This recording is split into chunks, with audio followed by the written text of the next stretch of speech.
Good morning बच्चों, कैसे हैं आप लोग। एक बार फिर से यूसीआई कराला लाइव चैनल पे आप लोगों का स्वागत है। आज एक बार फिर से हम लोग जो प्रीवियस ईयर के प्रश्नों की श्रृंखला लेकर आ रहे थे, तो मैं आपसे बार बार बात कर रहा हूं कि हम एक दिल्ली पुलिस की एग्जाम को देखते हुए लगातार आपके साथ प्रैक्टिस सेट कराएंगे। तो उसी श्रृंखला को आगे बढ़ाते हुए आज हम लोग एक बार फिर से Delhi police Delhi police 2000 Delhi police 2017 के कुछ क्वेश्चन पेपर्स डिस्कस करते हैं, कुछ क्वेश्चन पेपर को डिस्कस करते हैं और उनके कुछ क्वेश्चंस को लेते हैं। और उन क्वेश्चंस में हम लोग बेसिकली ज्योग्राफी वाले पोर्शन को और वहां से जो ईवीएस के भी एक दो क्वेश्चंस हैं उनको भी लेकर डिस्कस करने की कोशिश करते हैं। चलिए तो आज का सेशन स्टार्ट करते हैं। और अगर आप और एक चीज और बच्चों मैं आपको बता दूं, जो हमारा कल का वीडियो था, पिछला वीडियो, उस पर आप लोगों ने बहुत अच्छी रिस्पॉन्स किया, बहुत अच्छा प्रतिक्रिया किया, उसके लिए बहुत बहुत धन्यवाद। ऐसे ही आप हमारे साथ जुड़े रहिए और अपनी तैयारी को और मजबूत करिए। चलिए आज की पहली क्लास जो हम लोग आज का पहला क्वेश्चन लेकर आते हैं आपके सामने। ये जो पहला क्वेश्चन आपके सामने आ रहा है स्क्रीन पे, आप देख लो। पहला क्वेश्चन जो है, the main land of India extend between longitude 68 degree 7 minute east and क्या। इसका मतलब है यहां पर ये कहना चाह रहा है कि ये जो भारत का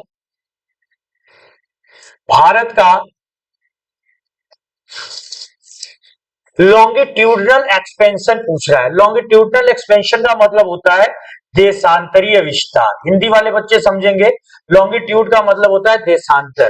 तो आपसे भारत के मुख्य भूमि का लॉन्गिट्यूडनल एक्सपेंशन पूछ रहा है और कह रहा है कि वो 68 डिग्री 7 मिनट पूर्व से लेकर कहां तक होगा।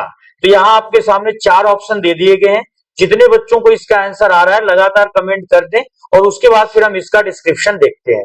पहले हम इसका डिस्क्रिप्शन देखेंगे, फिर अपने आंसर चेक करेंगे। तो चलिए हम पहले इसका डिस्क्रिप्शन चेक कर लेते हैं।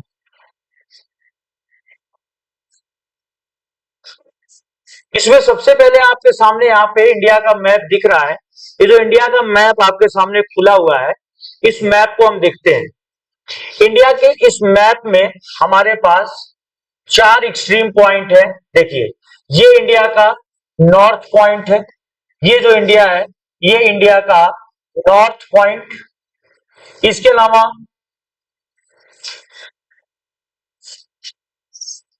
अलावा इधर ये वाला जो पोर्शन है, ये इंडिया का ईस्ट पॉइंट है।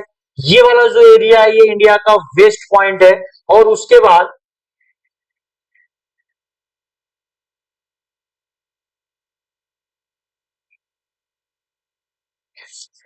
ये जो पोर्शन है, ये साउथ पोर्शन है। फिर से आप ध्यान देना, यहां पर इंडिया का ये सबसे नॉर्थ पॉइंट, साउथ पॉइंट, यहां पर ये साउथ पॉइंट है।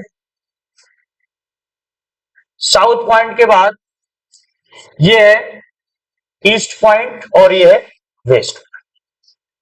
ये चारों जो एक्सट्रीम पॉइंट्स इंडिया के हैं, अगर आप इनको ध्यान से देखें तो यहां से या तो खड़ी रेखा गुजर रही है भारत के क्षेत्र से। ये देखिए, ये जो खड़ी रेखाएं गुजर रही है, या तो ये रेखाएं गुजर सकती है भारत से, या तो ये वाली रेखाएं गुजर सकती है। ये जो रेखाएं हैं, ये पड़ी रेखाएं, यानी कि पूरी पृथ्वी पर 2 टाइप्स की काल्पनिक रेखाएं खींची गई हैं। एक होता है अक्षांश, अक्षांश को हम लैटिट्यूड बोलते हैं। ये जो लैटिट्यूड होता है, लैटिट्यूड लाइन स्पेशली क्षैतिज होती है। क्षैतिज का मतलब होता है हॉरिजॉन्टल, तो ये ज्यादातर हॉरिजॉन्टल्स होती हैं। और जो देशांतर रेखाएं होती हैं, जिनको हम लॉन्गिट्यूड बोलते हैं, ये पृथ्वी पर ऊर्ध्वाधर होती है, ऊर्ध्वाधर, या फिर हम इसको वर्टिकल कह सकते हैं।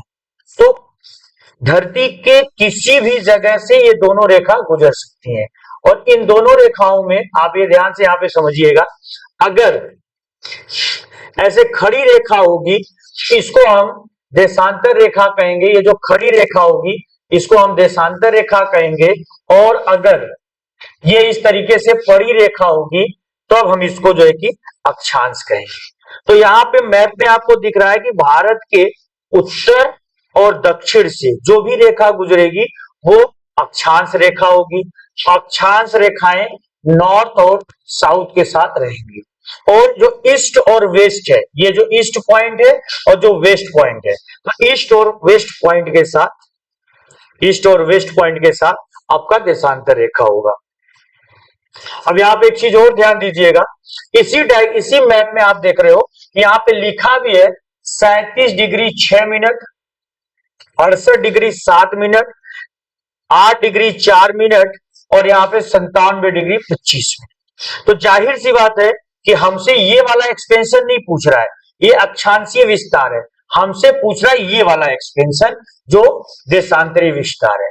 अब हमारे ये दोनों चीजें याद रखना है, 68 डिग्री 7 मिनट और 97 डिग्री 25 मिनट। इसके साथ आपको एक चीज और याद रखना है, इस पूरी पृथ्वी के बिल्कुल बीच में जो लाइन खींच दी गई है, खड़ी वाली लाइन देशांतर रेखा, ये एक्चुअल में ग्रीनविच रेखा कहलाती है।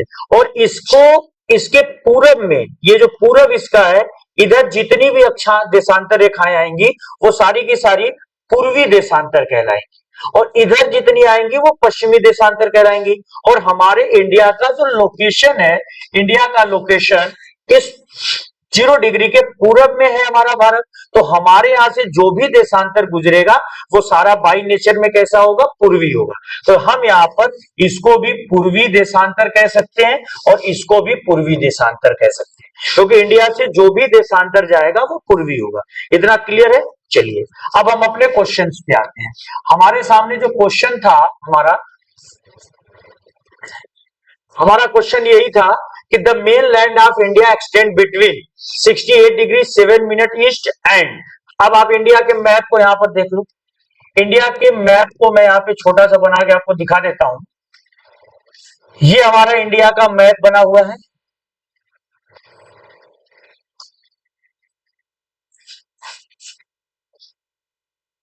ये जो इंडिया का मैप बना हुआ है, इसका जो ईस्ट पॉइंट है और ये जो वेस्ट पॉइंट है, इनके बीच का जो एक्सपेंशन होगा ये होगा 687 और इधर होगा 97 और मैंने बार बार कहा कि यहाँ डिग्री और मिनट लगाना है, यहाँ डिग्री और मिनट लगा देना है।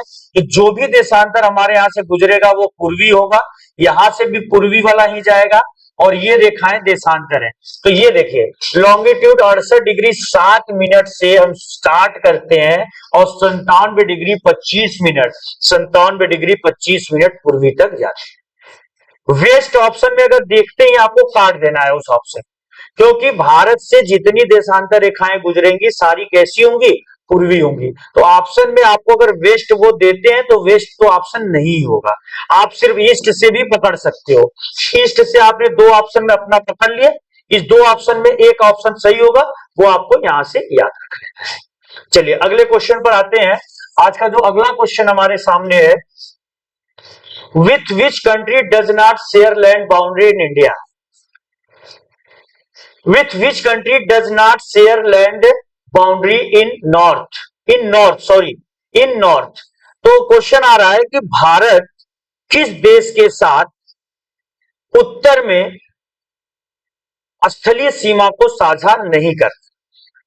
भारत के बहुत सारे पड़ोसी देश हैं। भारत कितने देशों के साथ स्थलीय सीमा साझा करता है? तो भारत कुल 7 देशों के साथ स्थलीय सीमा साझा करता है। उन 7 देशों का ट्रिक होता है बचपन में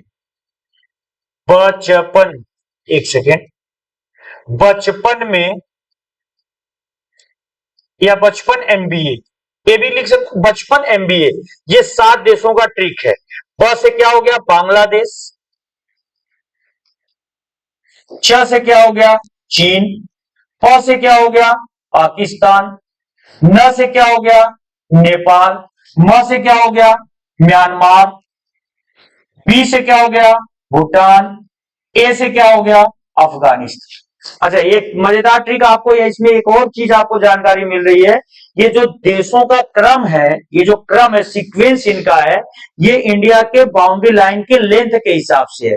इसका मतलब है इंडिया सबसे लंबी जो बाउंड्री लाइन शेयर करती है, लैंड बाउंड्री लाइन, बांग्लादेश के साथ, फिर चाइना के साथ, और सबसे कम या सबसे छोटी बाउंड्री लाइन वो अफगानिस्तान के साथ शेयर है। तो दिल्ली पुलिस में कहीं से भी इस पे क्वेश्चन बना सकते हैं। इंडिया कितने देशों के साथ सीमा रेखा साझा करती है? 7 देश। वो 7 कौन कौन से हैं? लेकिन क्वेश्चन यहां पर क्या आया है कि कौन सा देश भारत के उत्तर में नहीं है, इसको देखते हैं। तो जितने बच्चों को इंडिया का मैप या इंडिया का लोकेशन पता होगा, जैसे ये हमारा इंडिया है, तो इस इंडिया के मैप में उनको पता है कि हमारे से जो देश सट रहे हैं उनका लोकेशन अगर हम देखें, जैसे ये हमारा पाकिस्तान, ये हो गया पाकिस्तान। उसके बाद यहां पर थोड़ा सा और आगे बढ़ेंगे तो यहाँ अफगानिस्तान आ जाएगा, फिर यहाँ पे आपको आएगा चाइना, फिर थोड़ा सा दूर तक आपको नेपाल मिलेगा, फिर थोड़ा सा दूर तक भूटान मिलेगा। अच्छा, बीच में चाइना की थोड़ी बाउंड्री और है। उसके बाद फिर यहाँ पर चाइना फिर मिलेगा, और फिर इधर के साइड में यहाँ पे म्यांमार मिलेगा, और फिर यहाँ पे बांग्लादेश मिलेगा। तो कुल मिलाजुलाकर अगर हम डायरेक्शन यहाँ पर चेक करें, जैसे इंडिया का ये डायरेक्शन देख ले, नॉर्थ हो गया, ये वेस्ट हो गया, ये ईस्ट हो गया, और ये साउथ हो गया। तो इस डायरेक्शन में अगर हम चेक करें तो आप देख लेते हैं कि नॉर्थ में कौन कौन से देश हैं। तो नॉर्थ साइड में चाइना हो गया, नेपाल हो गया, भूटान हो गया, और ये Afghanistan north west, Pakistan north west. तो ये कुछ देश हैं जो इंडिया के नॉर्थ डायरेक्शन में है। ऑप्शन के हिसाब से म्यांमार को अगर हम देखें तो चाइना, नेपाल, भूटान ये तीनों नॉर्थ में हैं, लेकिन क्वेश्चन पूछ रहा है कौन नहीं है। ये देखिए कौन नहीं है, भारत के उत्तर में कौन सा देश नहीं है। तो इस ऑप्शन के हिसाब से अगर हम म्यांमार का लोकेशन चेक करें तो म्यांमार भारत के पूरब में है। म्यांमार कहां पर है? भारत के पूरब में है। तो इस तरीके से इस क्वेश्चन का एग्जैक्ट आंसर ये हो जाएगा। अगर हम इसको और अच्छे से आपको दिखा दें, जैसे कि अगर इंडिया का मैप मैं आपको दिखाऊं, तो जैसे इंडिया के मैप को ही हम खोलकर आपको दिखाते हैं, एक सेकेंड।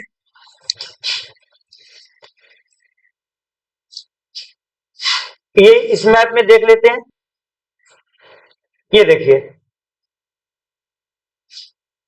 इंडिया के इस मैप में हमारे सामने हमारे सारे पड़ोसी दिख रहे हैं। एग्जैक्टली उनका लोकेशन भी यहाँ पे दिख रहा है। देखिए ये म्यांमार हो गया, ये चाइना हो गया, यहाँ पे भूटान हो गया, ये नेपाल हो गया, ये बांग्लादेश हो गया, यहाँ पे पाकिस्तान हो गया, ये अफगानिस्तान हो गया। अफगानिस्तान और पाकिस्तान का लोकेशन कहीं ना कहीं नॉर्थ वेस्ट साइड में है। चाइना, नेपाल और भूटान ये जो तीनों देश हैं, इनका लोकेशन कहीं ना कहीं नॉर्थ ईस्ट की तरफ आ रहा है, नॉर्थ भी हम मान सकते हैं, नॉर्थ की तरफ, और बिल्कुल ईस्ट की तरफ म्यांमार है, और भारत के बिल्कुल बीच में स्थित है बांग्लादेश। तो ये बिल्कुल आप लोग आइडिया रेडी कर लेना। चलिए, इस क्वेश्चन का भी बहुत सारे बच्चों ने आंसर दिया, बहुत अच्छा। फिर से हम अगले क्वेश्चन पे अपने चलते हैं।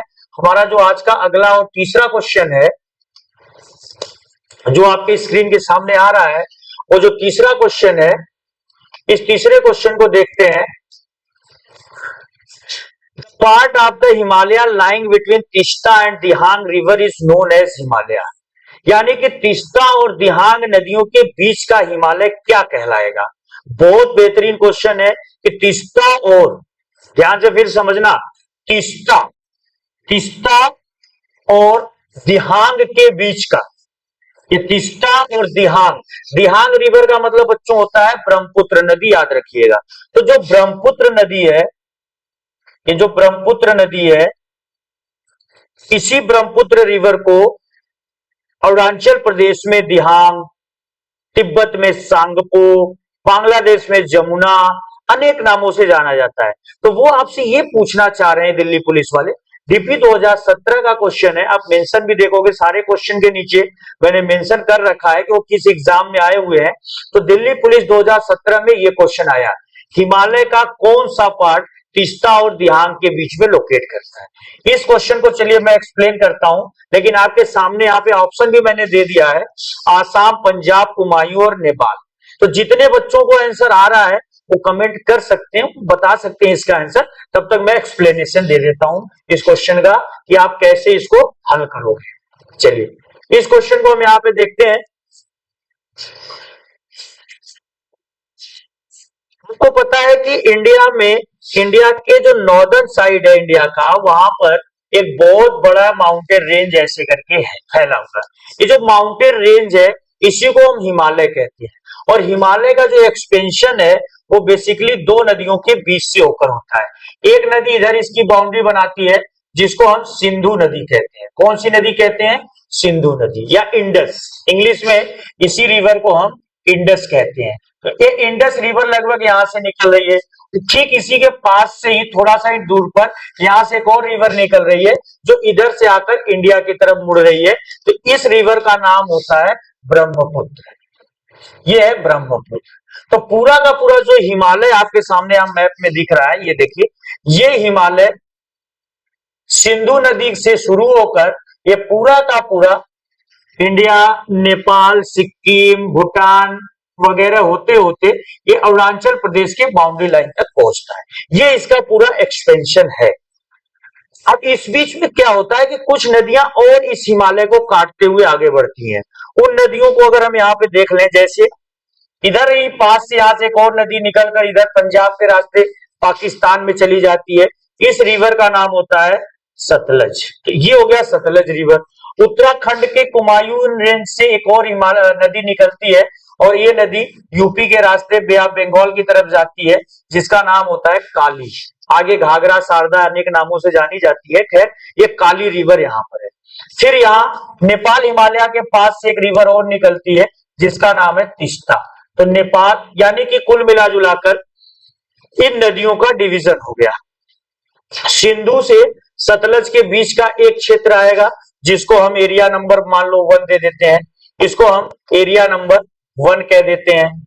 सतलज से काली के बीच का एरिया नंबर 2 हो गया। काली से तीस्ता के बीच का एरिया नंबर 3 और तीस्ता से ब्रह्मपुत्र के बीच का एरिया नंबर 4। अब इनके नाम क्या रखे गए? सिंधु से सतलज के बीच का जो हिमालय होगा इसको पंजाब हिमालय या फिर कश्मीर हिमालय, तो चाहे पंजाब हिमालय कहिए चाहे कश्मीर हिमालय कहिए, ये सिंधु से सतलज के बीच है। सतलज से काली के बीच का जो हिमालय है उसको हम कुमायूं हिमालय कहते हैं। ये जो कुमायूं हिमालय है, ये जो कुमायूं हिमालय है, इसको एक बार फिर से मैं लिख दे रहा हूं। ये जो कुमायूं हिमालय है इसका बेसिकली एक्सपेंशन उत्तराखंड में होता है। बहुत बार एसएससी पूछती है कुमायूं हिमालय भारत के किस राज्य में पाया जाता है, तो उत्तराखंड में। और इस कुमायूं हिमालय की सबसे ऊंची चोटी का नाम, एसएससी का सबसे फेवरेट क्वेश्चन है, उसका नाम है नंदा देवी। तो ये 2 क्वेश्चन तो आप याद रखिएगा। कुमायूं हिमालय सतलज से काली के बीच उत्तराखंड में और नंदा देवी इसकी हाईएस्ट। काली से तीस्ता के बीच का ये जो हिमालय है ये सबसे लंबा हिमालय भी है और इसी का नाम नेपाल हिमालय है। तो ये नेपाल हिमालय हो गया। और हमारा जो दिल्ली पुलिस ने क्वेश्चन बनाया है, क्वेश्चन ये बनाया है कि तीस्ता से लेकर ब्रह्मपुत्र के बीच का हिमालय क्या कहलाए। एक्चुअल में वो ब्रह्मपुत्र नाम न देकर वो दिहांग नाम दिया है क्वेश्चन पेपर में। तो आप एक चीज और यहाँ पे मैं आपको बता दूं कि बहुत सारे बच्चों को आइडिया नहीं होगा, तो आप ये समझ लो कि जो ब्रह्मपुत्र रिवर होता है, ये जो ब्रह्मपुत्र रिवर है, इस रिवर के 4 नाम बेसिकली होते हैं। पहला नाम इसका होता है सांगपो। इसको सांगपो कहां पर कहा जाता है? तिब्बत में कहा जाता है। फिर इसका दूसरा नाम होता है दिहांग। इसको दिहांग कहां पर कहते हैं? अरुणाचल प्रदेश में कहते हैं। फिर इसका नाम होता है ब्रह्मपुत्र। इसको ब्रह्मपुत्र कहां पर कहते हैं? इसको ब्रह्मपुत्र कहते हैं आसाम में। और फिर इसका चौथा नाम होता है जमुना। और इसको जमुना कहां पर कहते हैं? जमुना कहते हैं बांग्लादेश में। तो ये इस देश के 4 नाम है, सांगपो दिहांग, सांगपो दिहांग, सांगपो दिहांग, ब्रह्मपुत्र और जमुना। ठीक, चलिए अब अपने वापस से अपने क्वेश्चन, हमारे सामने जो क्वेश्चन था, हमारा जो क्वेश्चन था दिल्ली पुलिस 2017 में, क्या क्वेश्चन था? The part of the Himalaya lying between Teesta and Dihang. तो दिहांग का मतलब बच्चों मैंने आपको समझा दिया, दिहांग का मतलब यहां पर है ब्रह्मपुत्र। तो तीस्ता और ब्रह्मपुत्र के बीच का हिमालय, पंजाब हिमालय किसके किसके बीच है? ये है सिंधु और सतलज। जल्दी जल्दी बताइए, कुमायूं हिमालय किसके किसके बीच है? कुमायूं हिमालय है सतलज और काली। नेपाल हिमालय किसके किसके बीच है? काली और तीस्ता। बचा क्या? आसाम हिमालय किसके बीच है? तीस्ता व दिहांग या ब्रह्मपुत्र। तो आपका आंसर क्या हो जाएगा? Assam Himalaya. The part of the Himalaya lying between Tista and Dihang River is known as Assam Himalaya। अब इस बार 2023 में अगर वो पंजाब हिमालय का कुमायूं हिमालय या नेपाल हिमालय पे क्वेश्चन बनाएंगे तो कर लीजिएगा। चलिए अगले क्वेश्चन पर आते हैं। अगला क्वेश्चन जो हमारा है, due to which physical feature India experiences comparatively milder winter as compare to central Asia. बहुत बेहतरीन क्वेश्चन है। दिल्ली पुलिस 2017 का एक बार फिर से धमाकेदार क्वेश्चन आपके सामने स्क्रीन पर आ गया है और इसका नाम, इस क्वेश्चन का अर्थ हिंदी वाले समझ लें कि किस भौगोलिक प्रदेश के कारण भारत मिल्डर विंटर का अनुभव करता है। इंडिया एक्सपीरियंसेस, इंडिया अनुभव करता है, किसका अनुभव करता है? मिल्डर विंटर। मिल्डर विंटर का मतलब होता है मृदु सर्दी। मृदु सर्दी का मतलब हल्की सर्दी। आम बोलचाल की भाषा में आप इसको हल्की सर्दी को कंपेयर टू किसके? कंपेयर टू सेंट्रल एशिया के। जो सेंट्रल एशिया है यानी कि जो मध्य एशिया है, इस मध्य एशिया के कंपैरिजन में इंडिया को क्यों हल्की सर्दी मिलती है। तो इंडिया के मैप को पहले मैं आपको यहां पे दिखा देता हूं कि जो इंडिया का ये मैप हमारे सामने है, इस इंडिया के मैप के ऊपर ये पूरा इसी एरिया को हम मध्य एशिया कहते हैं। इस मध्य एशिया के ठीक ऊपर, इस मध्य एशिया के ठीक ऊपर ये वाला जो रीजन है, ये जो रीजन है, इस रीजन को हम साइबेरिया कहते हैं। चलिए, साइबेरिया बिल्कुल ठंडा प्रदेश है। ठंडा प्रदेश है तो यहां से ठंडी ठंडी हवाएं भी चलेंगी और ये जो ठंडी ठंडी हवाएं होती हैं, ये ठंडी ठंडी हवाएं ये लगातार, साइबेरिया की ठंडी ठंडी हवाएं लगातार मध्य एशिया की तरफ आती है।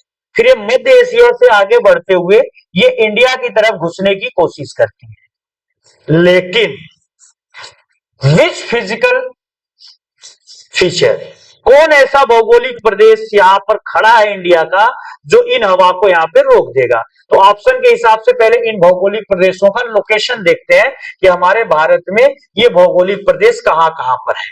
देखिए, सबसे पहले पेनिनसुलर प्लेटो, प्रायद्वीपीय पठार। जो प्रायद्वीपीय पठार का लोकेशन है, वो प्रायद्वीपीय पठार का लोकेशन ये है। प्रायद्वीपीय पठार तो इंडिया में इन हवा को आने से रोक नहीं पा रही है, तो ये तो ऑप्शन हो जाएगा गलत।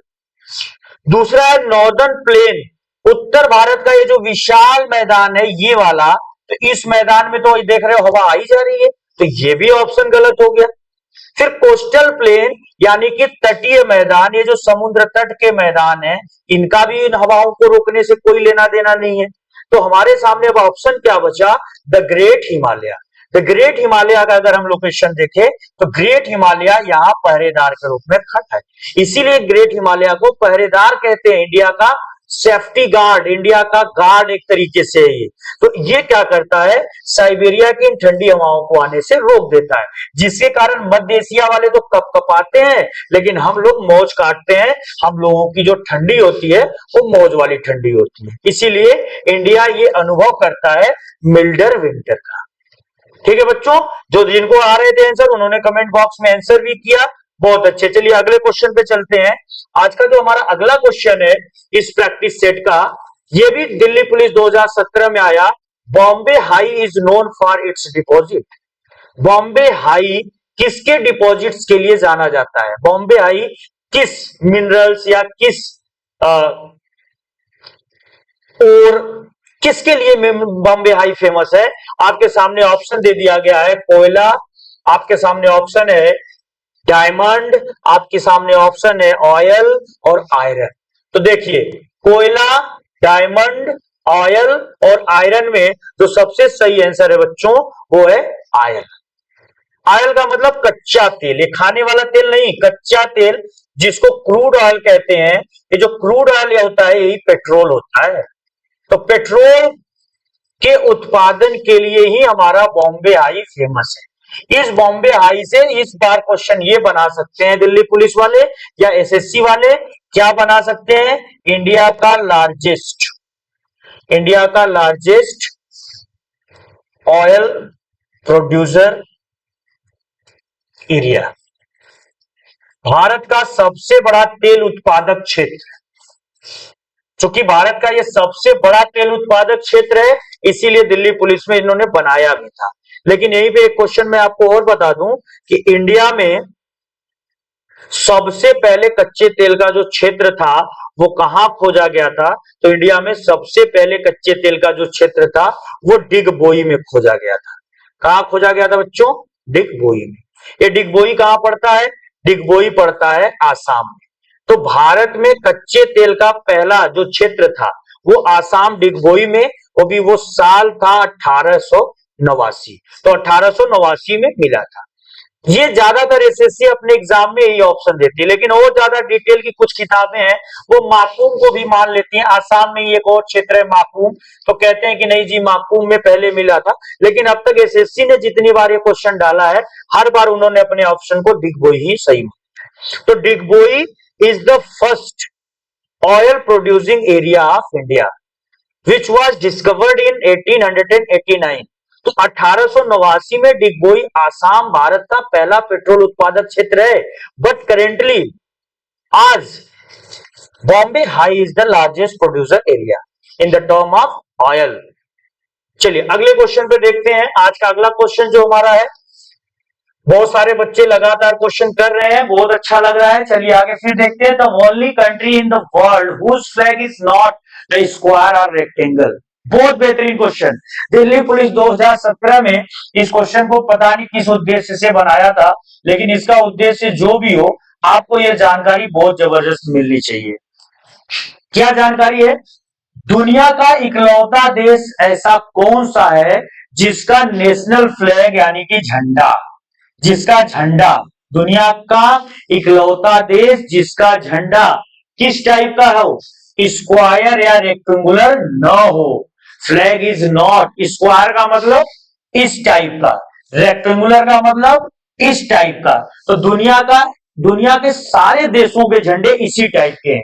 जैसे हमारा इंडिया स्क्वायर में है या रेक्टेंगुलर में है, तो हमारे इंडिया का झंडा रेक्टेंगुलर है, ये इस तरीके से। और हमारे इंडिया के इस झंडे में हम 3 संबंधित 2 का रेशियो रखे हैं। ये 3, अगर 3 सेंटीमीटर लंबाई होगी तो 2 सेंटीमीटर चौड़ाई होगी। ये हमारा रेशियो फिक्स है, स्टैंडर्ड रेशियो है।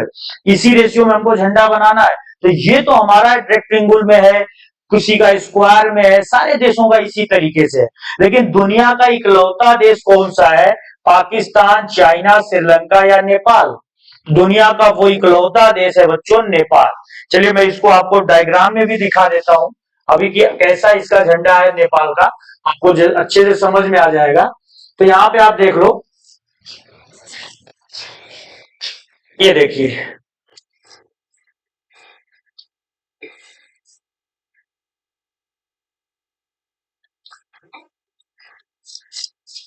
नेपाल का अगर आप फ्लैग देखिए, ये है नेपाल का झंडा। इस नेपाल के झंडे को अगर आप देख पा रहे हैं अच्छे से इमेज में, ये ना तो स्क्वायर में है ना तो रेक्टेंगुलर में है, ये जिगजैग मोशन लिया हुआ है। तो ये है नेपाल का झंडा और दुनिया का इकलौता देश है बच्चों, याद रखिएगा इस तरीके से। नहीं तो दुनिया के सारे देशों के जो झंडे हैं वो सारे देशों के झंडे आप देखेंगे तो इस शेप में आपको मिलेंगे। किस शेप में मिलेंगे भाई? वो मिलेंगे आपको इस शेप में, ऐसे करके सारे देशों के झंडे आपको ऐसे ही मिलेंगे। लेकिन ये नेपाल इस तरीके से अपना झंडा बनाया। चलिए अगले क्वेश्चन पे हम लोग चलते हैं। जो हमारा अगला क्वेश्चन आज का है, इस प्रैक्टिस सेट को बहुत सारे बच्चे अच्छे से कर रहे हैं। अगला क्वेश्चन हम एक बार फिर से देखते हैं। Which of the following rivers does not originate in the Indian territory? Delhi police 2017 का एक और धमाकेदार क्वेश्चन आपके सामने आ गया है कि निम्नलिखित में से कौन सी नदी इंडियन टेरिटरी से नहीं निकलती है, यानी कि भारत के क्षेत्र से नहीं निकलती है। तो इन चारों नदियों को पहले हम देख लेते हैं। इंडिया की जो चारों रिवर्स हैं, इन चारों रिवर्स को अगर हम देखें, सबसे पहले हम गंगा को देखते हैं। गंगा कहां से स्टार्ट होती है? तो गंगा स्टार्ट होती है, जो गंगा रिवर है ये स्टार्ट होती है उत्तराखंड में, एक जगह है गंगोत्री ग्लेशियर। उस गंगोत्री नामक ग्लेशियर से ये नदी निकलकर बंगाल में गिर जाती है। तो गंगा तो इंडिया से निकल रही है, यानी इसका ओरिजिनल कहां पर ओरिजिन हो गया? इंडिया में। दूसरी रिवर देखते हैं यमुना को। यमुना ठीक गंगोत्री के बगल में यमुनोत्री है, उसी उत्तराखंड में, और वहां से वो निकलकर वो प्रयागराज इलाहाबाद में आकर गंगा को ज्वाइन कर लेती है। तो ये भी ऑप्शन के हिसाब से, यानी यमुना भी कहां से निकल रही है? वो भी इंडिया से निकल रही है। अब बात करते हैं महानदी की, एक और ऑप्शन के हिसाब से।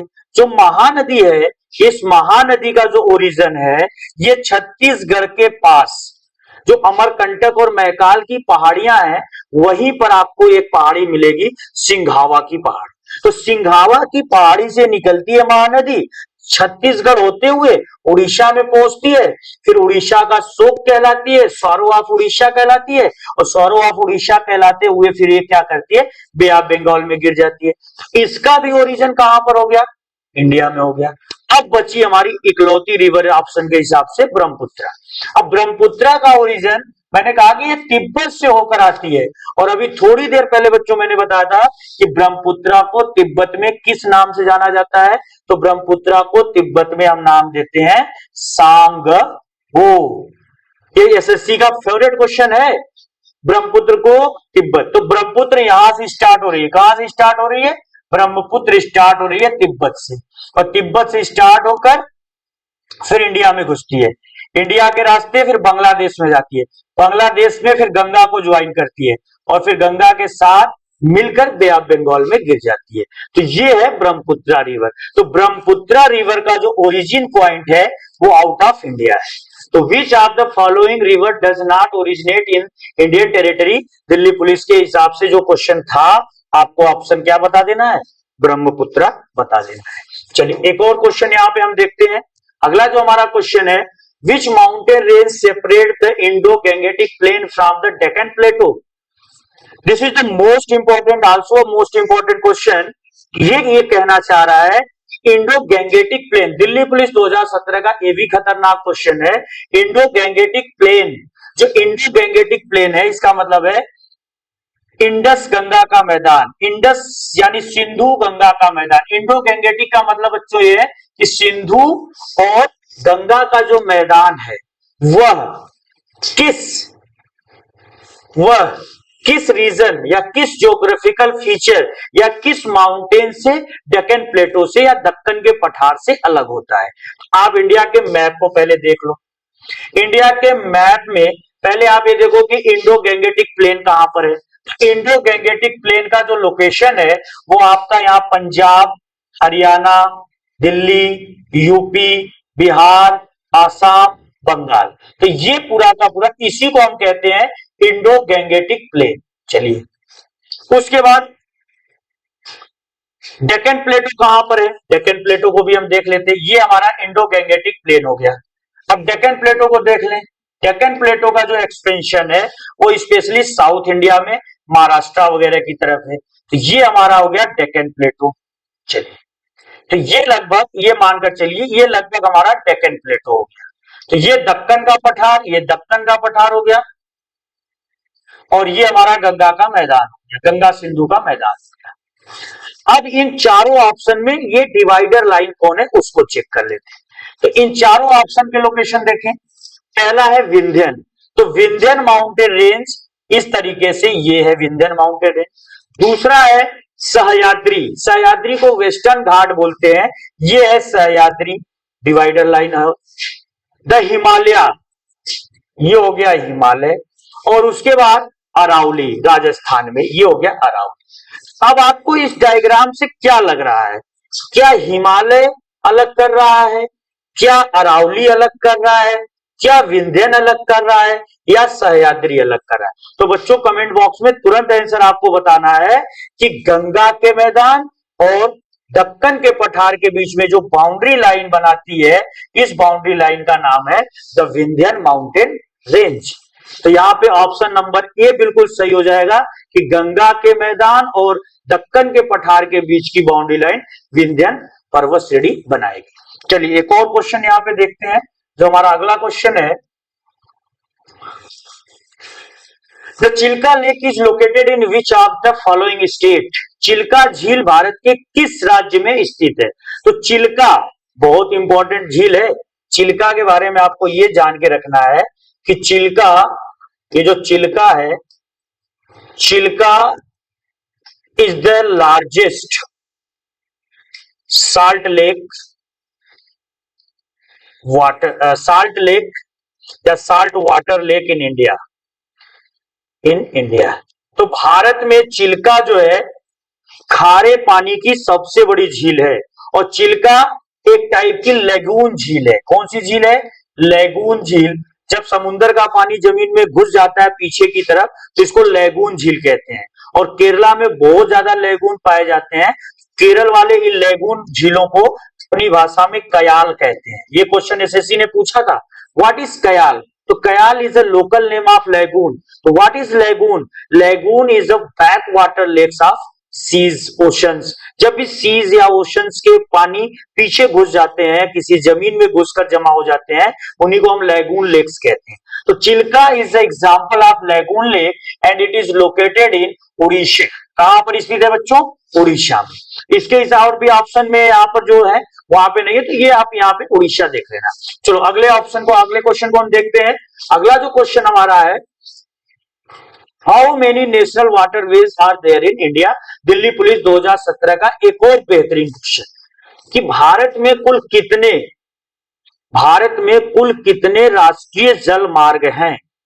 तो पहले यहां पे आप ध्यान से समझिएगा, नेशनल वाटरवेज होते क्या है।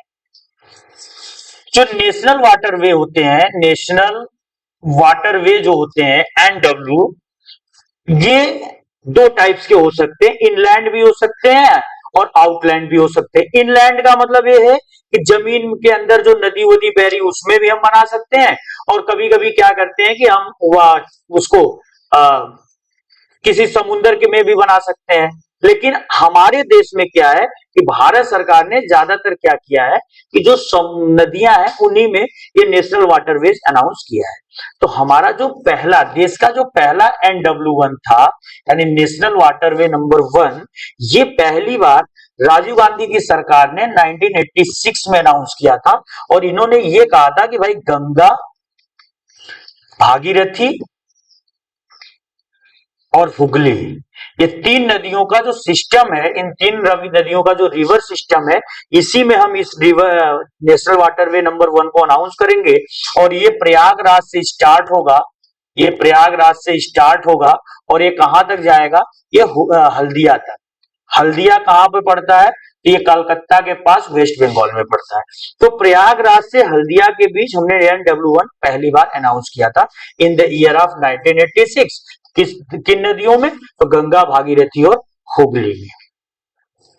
अब धीरे धीरे हमने NW1, 2, 3, 4, 5, 6, NW6 तक हम लोग पहुंचे थे 20-25 सालों में, यानी कि 2014 तक हमारे पास टोटल 6 राष्ट्रीय जलमार्ग थे। अचानक से 2014 में देश में एक नए प्रधानमंत्री आते हैं और वो अचानक से एक साथ 105 नए जलमार्ग घोषित कर देते हैं। अभी 20-25 सालों में देश में सिर्फ कितने राष्ट्रीय जलमार्ग बने? 6। अभी इन पे काम चल ही रहा है, तब से भाई साहब ने कर दिया 105 नए जलमार्ग और घोषित। और जब ये 105 नए जलमार्ग घोषित हुए, 6 हमारे पुराने थे, तो टोटल कितने हो गए? 111। अब दिल्ली पुलिस को मौका मिल गया, एसएससी वालों को, कि चलो दिल्ली पुलिस एग्जाम में क्वेश्चन डाल देते हैं। क्या क्वेश्चन उन्होंने डाला? How many national waterways are there in India? अब जितने बच्चों को ये बात पता होगी वो तो तुरंत 111 करके आ जाएंगे कि यहाँ भारत में 111 राष्ट्रीय जलमार्ग है।